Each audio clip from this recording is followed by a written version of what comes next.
नमस्कार दोस्तों, स्वागत है आपका अपना चैनल देसी मुद्दा में। भगवान जगन्नाथ रथ यात्रा भारत में मनाए जाने वाले धार्मिक महोत्सवों में सबसे प्रमुख और धार्मिक दृष्टि से सबसे महत्वपूर्ण माना गया है। यह रथ यात्रा न केवल भारत में बल्कि विदेश में भी उन स्थानों पर आयोजित होती है जहां पर भारतीयों की आबादी रहती है। भारत में आयोजित होने वाली रथ यात्रा को देखकर हर साल विदेश से हजारों पर्यटक आते हैं। भगवान श्री कृष्ण के अवतार जगन्नाथ जी की रथ यात्रा में शामिल होने का पुण्य 100 यज्ञों के बराबर माना जाता है। सागर तट पर बसे पुरी शहर में होने वाली जगन्नाथ रथ यात्रा उत्सव के समय आस्था का जो भव्य उत्सव देखने को मिलता है वह वाकई दुर्लभ है। इस रथ यात्रा के दौरान भक्तों को सीधे प्रतिमाओं तक पहुंचने का सुनहरा अवसर प्राप्त होता है। जगन्नाथ रथ यात्रा 10 दिवसीय महोत्सव होता है। यात्रा की तैयारी अक्षय तृतीया के दिन श्री कृष्ण, बलराम और सुभद्रा के रथों के निर्माण के साथ ही शुरू हो जाती है।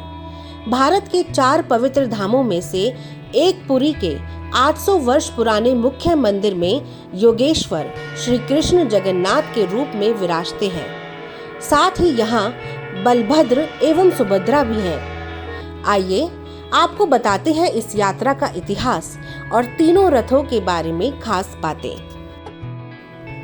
इस रथ यात्रा को लेकर धार्मिक मान्यता यह चली आ रही है कि एक बार बहन सुभद्रा ने अपने भाइयों कृष्ण और बलराम जी से नगर को देखने की इच्छा प्रकट की, तो फिर दोनों भाइयों ने अपनी बहन की इच्छा को पूरा करने के लिए भव्य रथ तैयार करवाया और उस पर सवार होकर तीनों नगर भ्रमण के लिए निकले थे। इसी मान्यता को मनाते हुए हर साल पुरी में जगन्नाथ रथ यात्रा आयोजित होती है।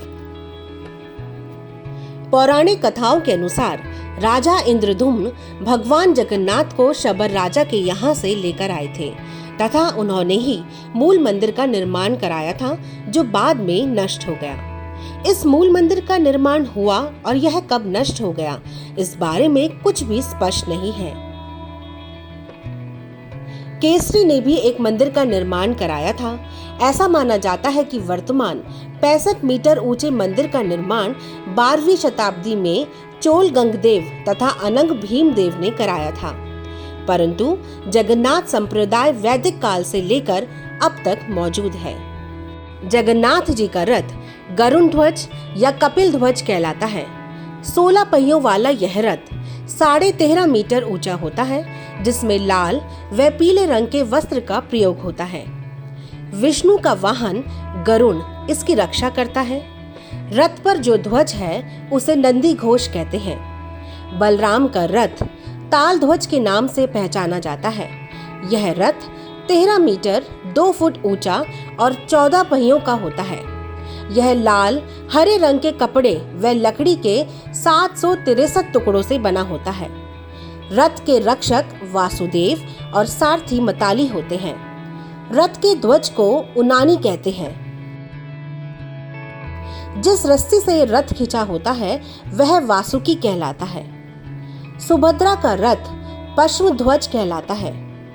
12 मीटर 9 फुट ऊंचे 12 पहियों के इस रथ में लाल काले कपड़े के साथ लकड़ी के 593 टुकड़ों का प्रयोग होता है। रथ की रक्षा जय दुर्गा व सारथी अर्जुन होते हैं। रथ ध्वज नंदी बिग कहलाता है। धार्मिक मान्यताओं के अनुसार जो कोई भी इस रथ यात्रा में शामिल होकर रथ को खींचता है उसे 100 यज्ञ के बराबर पुण्य की प्राप्ति होती है। तो वहीं जो लोग रथ खींचने में सहयोग करते हैं उन्हें मोक्ष मिलता है, और जो इस यात्रा का सिर्फ दर्शन मात्र ही कर लेते हैं ऐसे लोगों को जन्म मरण के बंधन से मुक्ति मिल जाती है। यही वजह है कि इस रथ यात्रा के दौरान लाखों की संख्या में श्रद्धालु आते हैं। रथ यात्रा से करीब 15 दिन पहले भगवान जगन्नाथ जी को 108 कलशों से स्नान करवाया जाता है। कहते हैं कि इसी वजह से वह बीमार पड़ जाते हैं। इस परंपरा को निभाने के बाद भगवान 15 दिनों तक एक अलग कक्ष में यानी एक कमरे में शयन करते हैं, जिसे ओसर घर के नाम से जाना जाता है। इस दौरान भगवान को जगन्नाथ मंदिर के प्रमुख सेवकों और वैद्यों के अलावा कोई भी नहीं देख सकता। मान्यताओं के अनुसार 15 दिनों के बाद जब भगवान स्वस्थ हो जाते हैं तो वो कक्ष से बाहर आते हैं, जिसके बाद वे अपने भक्तों को दर्शन देते हैं। इस प्रक्रिया को नव यौवन नेत्र उत्सव के नाम से जाना जाता है।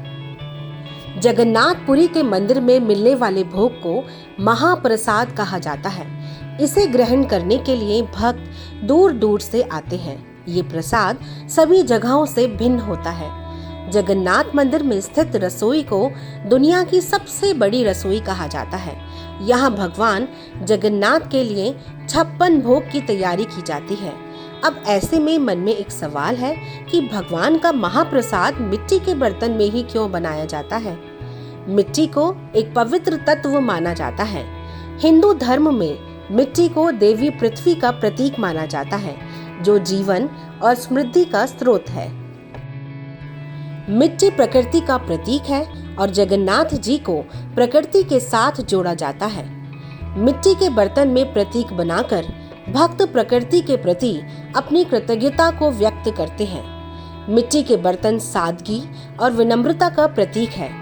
जगन्नाथ जी को सभी भक्तों के लिए समान माना जाता है और मिट्टी के बर्तन में भी बनी प्रतीक इस भावना को दर्शाती है।